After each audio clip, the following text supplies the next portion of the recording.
Je te remercie pour ces moments agréables que nous voulons passer dans ta présence pour ta parole. La Bible déclare, Père,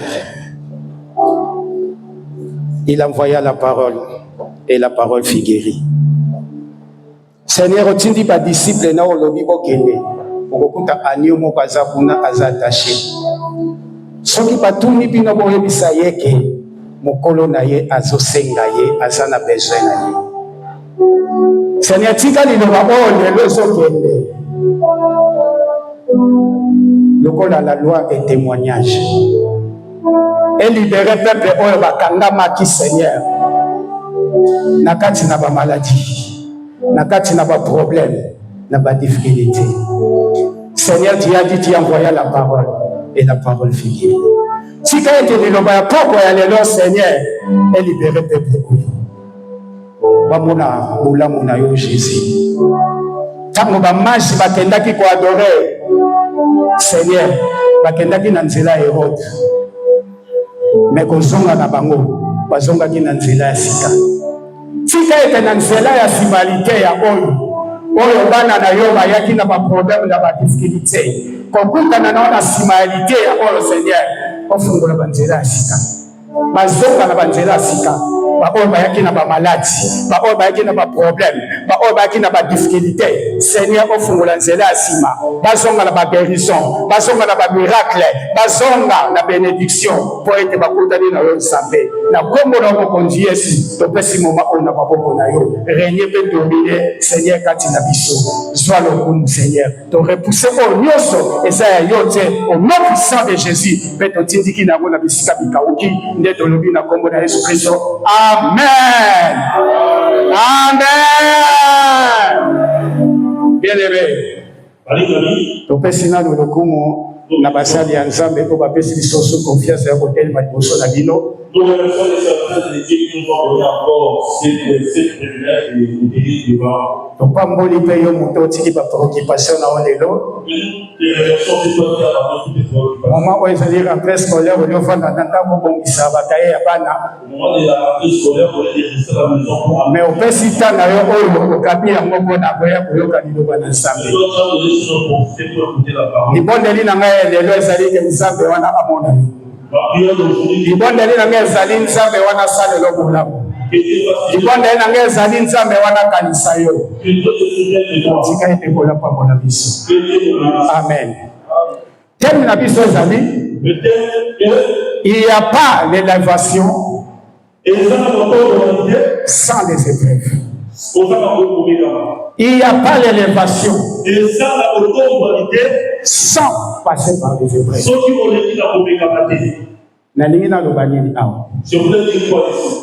Bien aimé, notre Dieu, ce n'est pas seulement Nzambe na biso zaka Nzambe abikisaka te.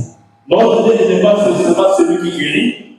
Azaka sauveur. Il n'est pas seulement le sauveur. C'est aussi notre modèle. Il est aussi un modèle pour nous. Dieu est aussi notre modèle. L'Éternel est aussi notre modèle. Notre Dieu, c'est un Dieu de principe. C'est un Dieu de principe. Alobi, okoki kotombwa mate. Il a dit que tu ne peux pas être élevé. Okoki kozala béni te. Tu ne peux pas être béni sans pourtant passer par des épreuves. Bien-aimé dans le Seigneur. Même si on n'est pas diable. Même si tu vas aller au diable. On n'oublie pas Nzambe vous melaka. Tu vas dire avec Satan. Naké n'angé pas Nzambe. Tu vas aller de l'autre côté. On peut les mêmes principes. Tu vas trouver les mêmes principes. Parce que y a un imitateur. Parce que lui il est en imité. Il est pour te risquer. Là-bas tu vas même risquer. Abo sengo pour te biloko yo. Il va aussi te donner des. Il y a minene pour te koleka. Que plus akoki kosenga pe mwana na yo. Akoko senga yo pe parent na yo. De façon que pour autonome. De même notre Seigneur Jésus-Christ, qui est notre Dieu, il a passé par des épreuves.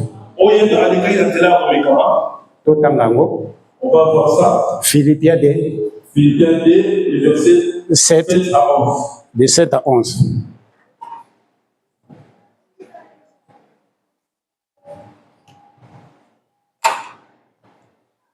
Le livre des Philippiens 2, les versets 7 à 11. Au verset 7, il est écrit. Et pour moi, dit, mais s'est dépouillé lui-même en prenant une forme de serviteur, en devenant semblable aux hommes, et ayant paru comme un simple homme, il s'est humilié lui-même, se rendant obéissant jusqu'à la mort, même jusqu'à la mort de la croix. C'est pourquoi aussi Alléluia. Dieu l'a souverainement élevé et lui a donné le nom qui est au-dessus de tout nom. Alléluia. Après le nom de Jésus, tout genou fléchisse dans les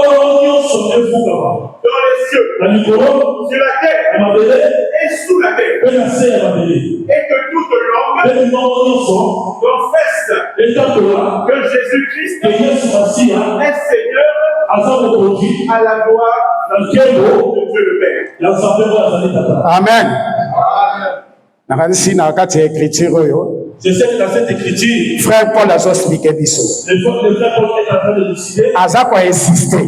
À lobby. Il a dit, ayez les sentiments qui étaient en Christ.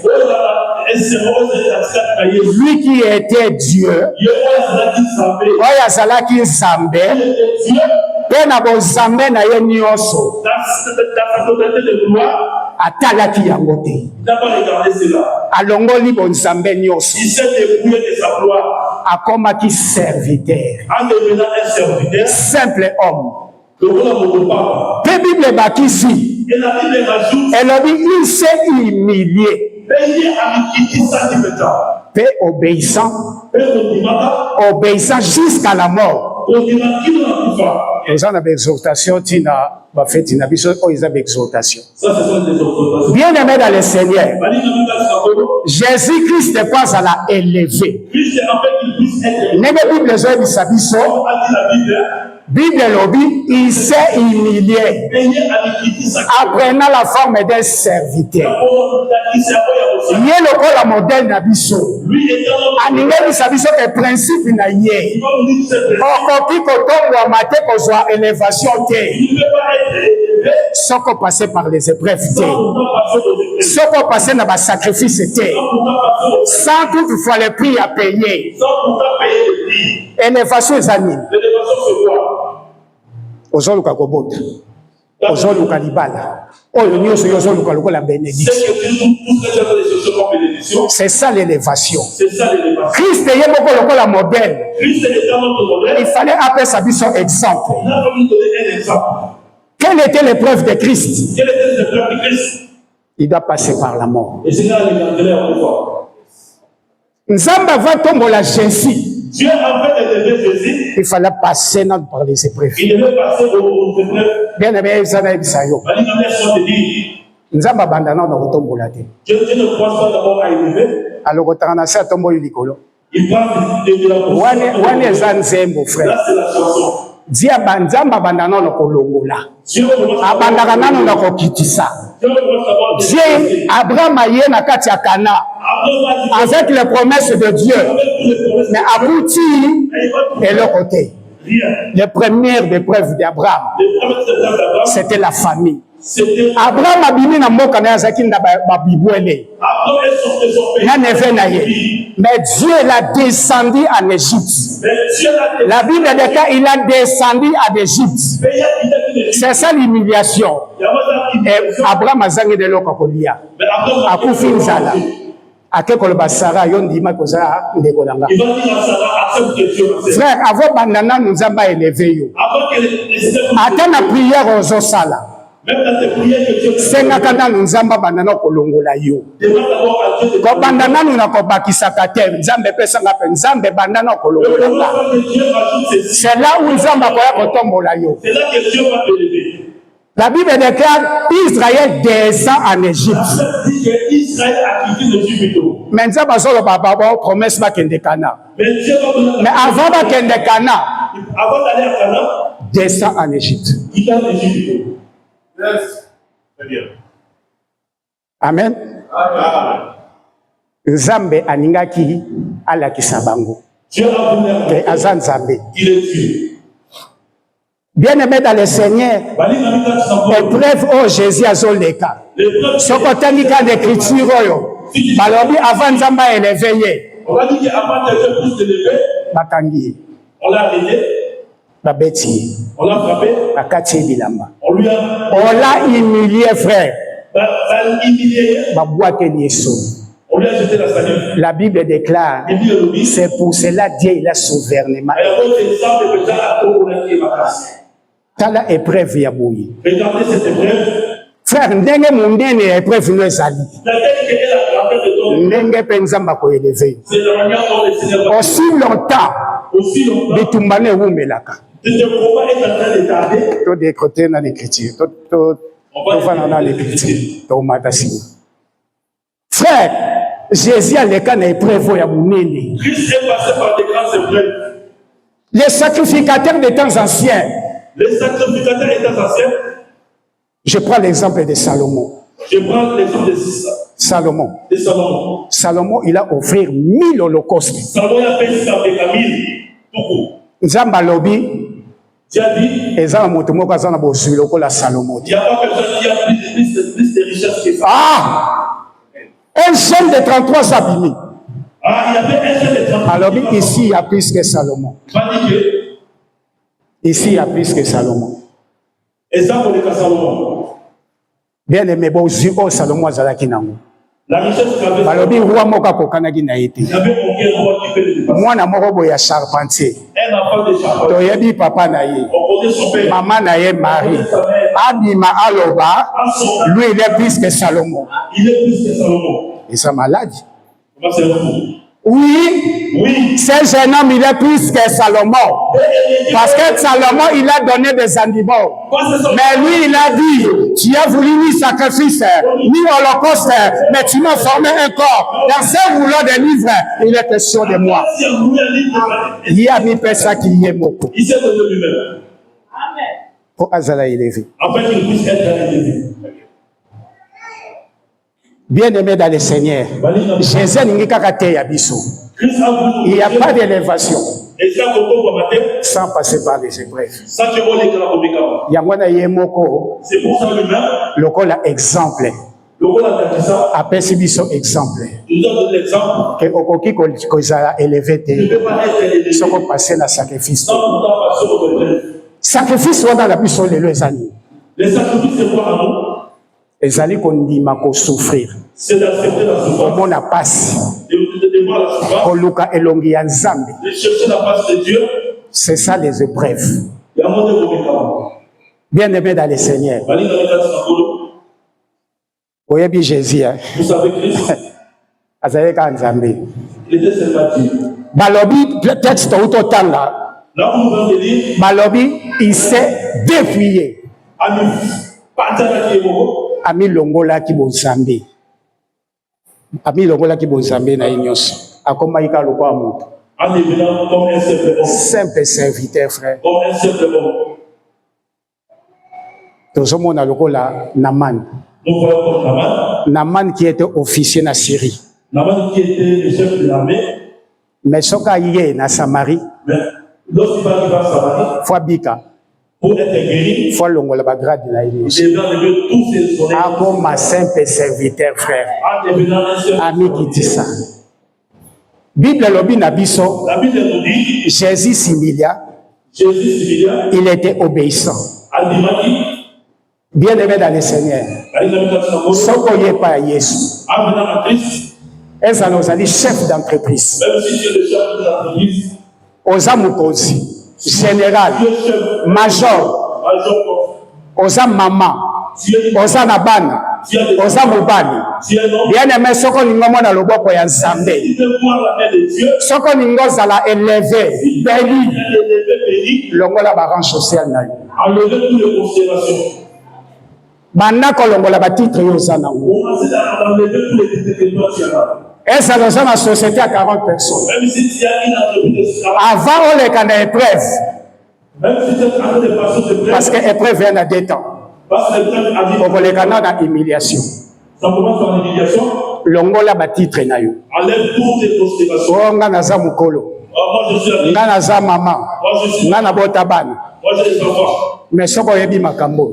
Mais si tu connais ces choses. Est-ce que nga frère Jean Jean kondi ma papa blessa kambanga? Est-ce que moi papa Jean Jean c'était capable na obo yango? encadrer? Mais lokola eza makambo ya Nzambe. Mais comme c'est des choses. Papa blesse na ba Nzambe. Aza mukolo na ngai. Parce que ye azui mafuta liboso na nga. Lui il est consacré avant moi. Ye aza le premier né na biso. Lui il est le premier né aussi. Ata na sana likam na benga kaye. La lobi o monde ke sabo kana kanti to sala bo to sala bo. Moi je vois souvent que c'est mon verset. Ah, pas Joseph. To zela na soto kuta missionnaire soto za décision.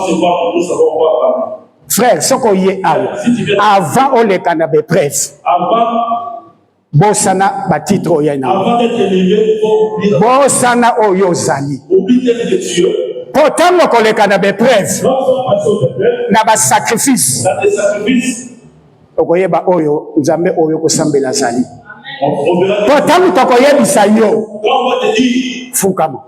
agenouille-toi, Okofukama. tu vas t'agenouiller. Chama boko likolo. Mais Okochama boko likolo. tu vas lever le main. Kota mabondeli. Va à bien, Okota tu mabondeli. vas prier. Pourquoi? Pour aller. Parce que yo mokomi obosani. Parce que Nzambe okoyeba ke esika oyo nga na ye kosambela je vais savoir là où ezali Nzambe oyo azali monene koleka nyonso là c'est tout. koleka bato nyonso aleki barwa nyonso bien aimé dans le Seigneur libosana nanu awa epai ya Nzambe zala simple homme un serviteur Un simple serviteur. oyo bakambi batiawo banda kotosa bango nde Nzambe atiawo simple serviteur nde na nsima nango Et après cela, obandi koleka na basacrifice. tu vas passer au sacrifice. Bien aimé dans le Seigneur, sacrifice est égal à donner.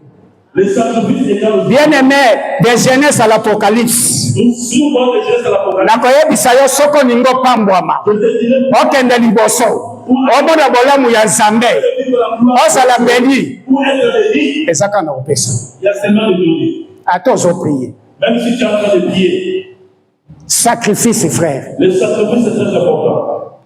ntango tozoluka mbongo sale Quand nous cherchons l'argent pour payer la salle, yo oza wana toi tu es là.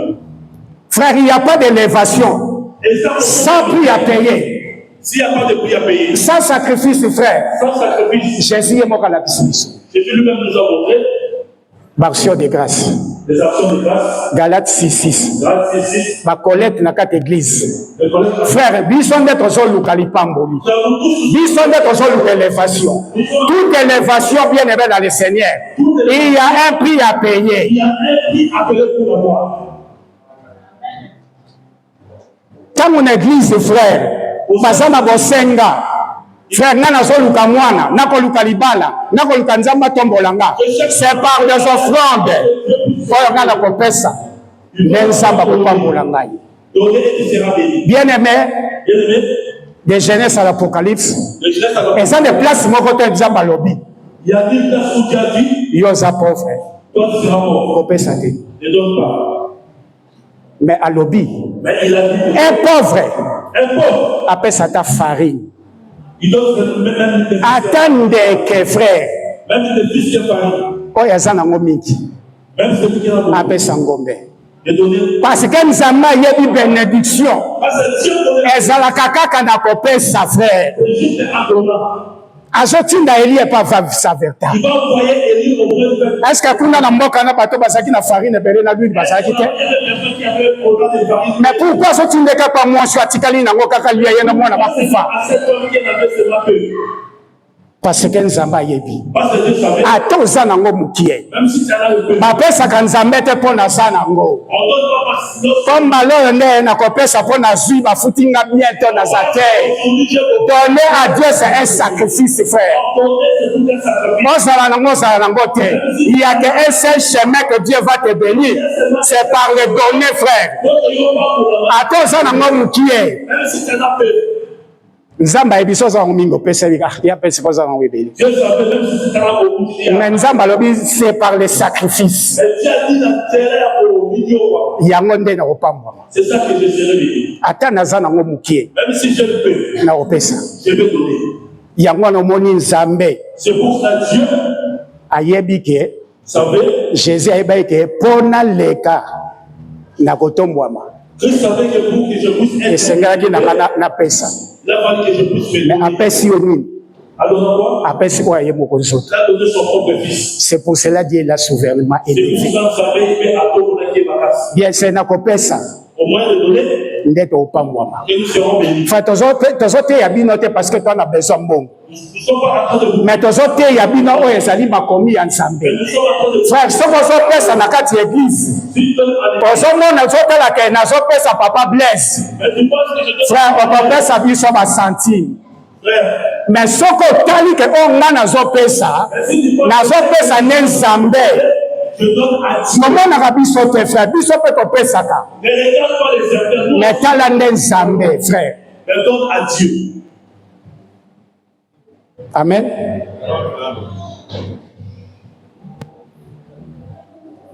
Toleki na Genèse. Nous lisons Genèse 21. le livre de Genèse, 22, le verset 1er. Genèse 22, le verset 1er. Après ces choses, Dieu mit Abraham à l'épreuve. Merci. Sukaka wana. Toyebi continuité. Bien aimé dans le Seigneur. Depuis l'âge de 75 ans, Depuis l'âge de 75 ans, Nzamba apesa Abraham ba promesse belé. Dieu a donné à Abraham de plusieurs Tu seras le père de Mititi. Je te ferai ton nom grand. Mais tala Nzambe épreuve azolekisa Abraham. Mais regarde la manière dont le Seigneur est en train de passer. Alobi Abraham, Il a dit Abraham, pesa ngai mwana na yo. donne-moi ton fils, Indique et celle oyo yo ningaka nini. que toi tu aimes beaucoup. Et Mwana ozwi na 100 ans. l'enfant que Dieu a mis ça à l'âge de 100 ans, Oyo pe yo ningaka mingi. celui que toi tu aimes beaucoup. Tala épreuve oyo Abraham azoleka nango. Regarde l'épreuve qu'Abraham est en train de passer. Abraham azwi des serviteurs Abraham, na mwana na ane babandi kokende. avec l'enfant en train de partir, Bien aimé, allez amis, moi je pense que tant Abraham abandaki kokende moi je pense qu'Abraham est en train de partir, na motema aza kolela. au fond de son cœur, en train de. Tala pasi oyo azalaki nango. Regarde La Bible dit que Dieu a mis Abraham en épreuve. Dieu l'a mis à l'épreuve. Pesangaka mwana oyo ninga. Donne-moi seulement ton unique fils que toi tu aimes beaucoup. Abraham azwi mwana azokende na ye. Abraham a pris son fils qui est en train de partir. Oh Seigneur, Oh Seigneur, bakomi na nzela, ils sont arrivés sur la route. Isaac atuni papa. Ils ont posé la question. Namoni moto, namoni mbeli. J'ai vu le feu, j'ai vu le Où est feu. l'agneau? Là, tu vois, ça n'est pas dit.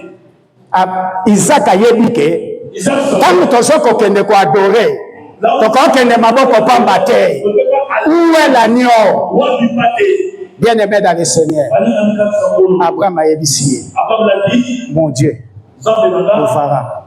à vos sables. Bien aimé dans le Seigneur, nani ayebisa yo? Il va te plaire de dire, Utasakanaka na yo te.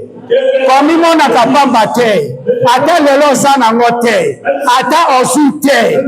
Bien aimé toza na mokanda te. Mais lokola yo ndimela nzambe oyo tozoteya awa lelo. Bien aimé dans le Seigneur, il a dit Christ en nous. C'est l'espérance de la gloire. Okokufaka pauvreté. Parce que na nzambe oyo ndimela, parce que le Dieu de toi, tu as dit, il prouvera. à vos professeurs. Abraham azokema maboko pamba. Abraham allait vers lui. Nalobi mon Dieu prouvera. Alors, des exemples dans la salle. Nzambe oyo tosambela aza na boboyi Ils frère. sont en train de prier. Il est bakomi na montagne sur la rive de la montagne, bazomata en train de monter. tokenda barévélation te ta eza mpenza presse te barévélation te toza na exaltation frère bakomi na montagne. Arrivé au sommet de la montagne,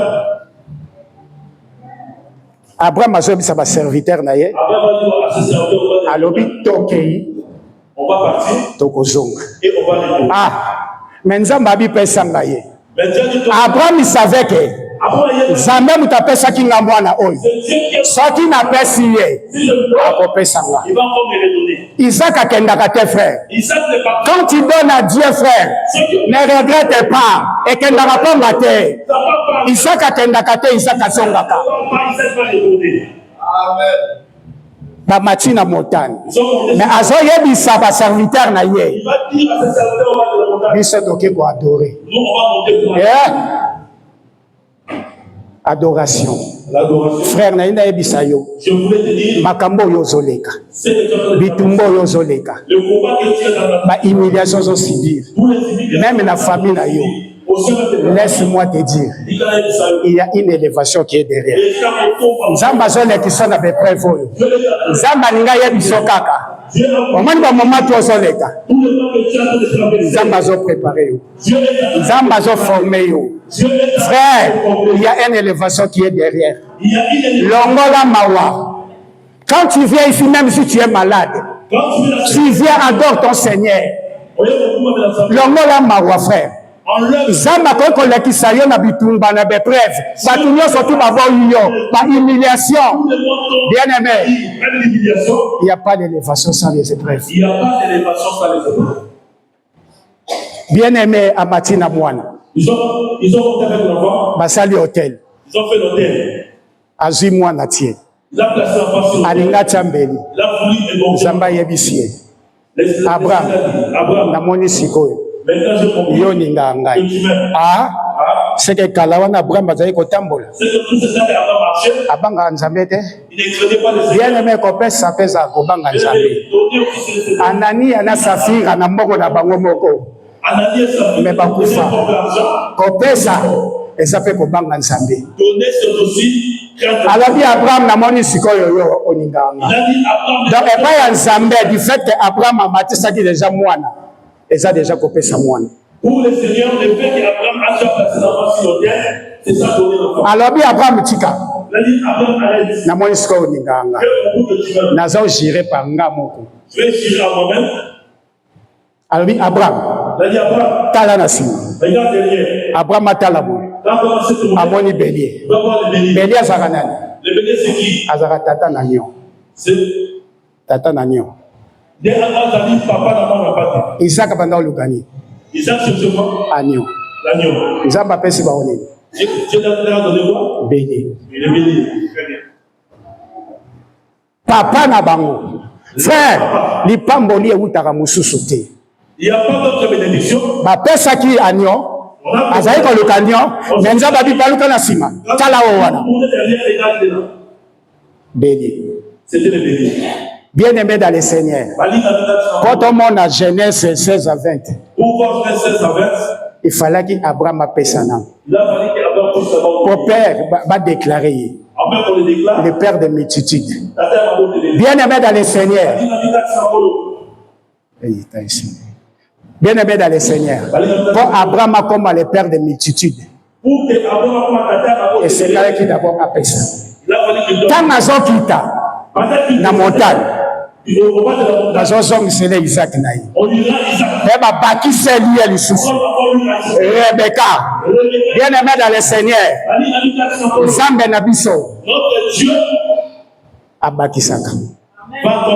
Soko pesi ye. Azongisela yo. Kako bakisela yo. Frère sindanzela ya lipamboli. Ya kopesa. Ya ngode ndeto umona nsambe. Tala na sima Abraham. Omona bélier. Mais na sima benda bélier wana. Abraham amona bakangie maseke. Oh bien aimé.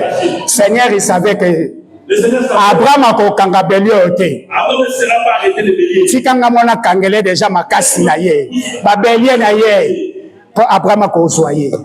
Bien aimé, tika nzambo to bondela. Esika o ezalaka makasi na vie na yo. Esika o batu bakokaka te. Esika o batu balekaka te. Esika batu bazwaka te. Zambe na poko ya lelo. Nyoko leka. Akanga asimba. Esika nyonso tu.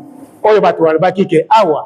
Na ofra batu bazwa mukanda te. Tika nzamba kangelo belie. Esika eza makasi nyoko leka. esika bato simbaka te, esika bazwaka bato te, atozosala lelo na intérim na ZDD. Bien-aimé dans le Seigneur, esika wana Nzambe ye moko akanga yango, yo koleka yango na pete na kombo na Yesu Kristo.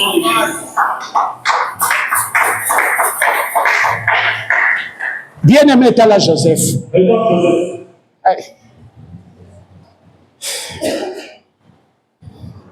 Donc, continuer dimanche prochain, mais ce qui c'est par la grâce de Dieu, 45. Tala Joseph. Jacob. Azaki na basi 4. Il y avait 4 femmes. Mais oya suka botaki. Mais les deux qui n'avaient pas fanté. Ezaki mwaso ya banda oninga mingi. C'était la femme qui l'avait beaucoup aimé. C'était Rachel. Il s'appelait Rachel. Mais tala. Mais regardez. Nzamba lobi, je suis le Dieu d'Abraham, d'Isaac et de Jacob. Bon, comment on a bango nyonso to misatu. Bazoleka na épreuve ka boko. Épreuve wana nini? C'est quoi l'épreuve? Ezaka ba stérilité basinga bango. Jacob, Isaac aye, a régi na bomenga papa na ye. Nzamba biote, bazora boete. Quand on a principe, okoleka na épreuve. Rebecca stérile. Banda okota épreuve. Jacob aye, ozobota. Rachel. Joseph, Jacob aningi Joseph mingi. Jacob a aimé beaucoup Joseph. Apesi ye tiniki. Plusieurs couleurs. Qui témoigne l'amour de Dieu. Alors Tibandoto. Soki maman mbangwa. Alors Tibandoto. Papa lobi na ye. Landa baninga na yo. Papa wana zaka Nzambe ozo livrer mwana na ye. Ake kuna kuti bandeko ne basali complot. Babito boma ye kaka. On va le tuer. Judas maloba. Habité ya makila na biso aza ndeko na biso. Tobo mayete. Tobo peka na citerne. On va les jeter dans la citerne. Na âge à 17 ans. À l'âge de 17 ans. Na image ya Kristo azokoya na tombo azobima. C'est l'image de Christ qui va entrer dans le tombeau. Ake na Égypte frère. En arrivant d'Égypte. Bande kone bateke na âge à 17 ans. Affection dans le papa. Joseph Akenda. Akoma sous l'Égypte. Nandaka Potiphar. Tala bebref. Oh Jacob azoli, Joseph azoli kanango. Et comme sous kuna azu moi c'est abato. Ah moi c'est moto ya nani? Officier de police. Bien aimé ya na bisayo. Avant nanu ya kobanda ko bongelaka. Avant de commencer à prier. Et ça le quoi médecin avant pesa kisi. C'est comme un médecin avant de asala kadanu analyse. La Bible déclare invoque moi je te répondrai. Frère, ça biloko muso so le calme preuve. Okoya ko ça la chaîne ya ko dégager ba démon pour rien. Nous avons préparé une élévation. Bien aimé dans le Seigneur. Ce que c'est l'élévation. Au moins, on va nous répondre à Nzambe nengo ningi. Nzambe va nous répondre. À ça, on a Abraham na ba Moïse. Ce qui pèse un châtiment. La Bible déclare le Saint-Esprit vous convaincra du péché. Ce qui pèse un combat. Bible lobby, au dernier jour, je répandais mon esprit sur toute chair. Vos filles et vos fils prophétiseront, et vos vieillards auront des songes. Na kati ya bandoto na yo, obandomo na bitumba. Bato bazolanda yo, babotoli yo, wana Saint-Esprit zo ebisa yo ke oyo eza bitumba. Yango na yena bisaka ndeko moko lelo. Donc c'est ça dimanche prochain. Qu'on négligeaka bandoto te. Qu'on négligeaka bandoto te. Zambe makambo nyonso esalamaka sanke Nzambe ayeba te. Me Nzambe mpona bana na ye alobelaka bango, akolakisa meme na ndoto yango wana soko meme na buto olali pongi ekatani. Diable adistraire yo na baraisonnement, mais azolakisa yo ke bitumba eza na famille na yo telema banda kobondela yo soki na badistraction na ntongo koyoka. Tika ete kimia Nzambe eumela biso toskomi na suka na Yesu.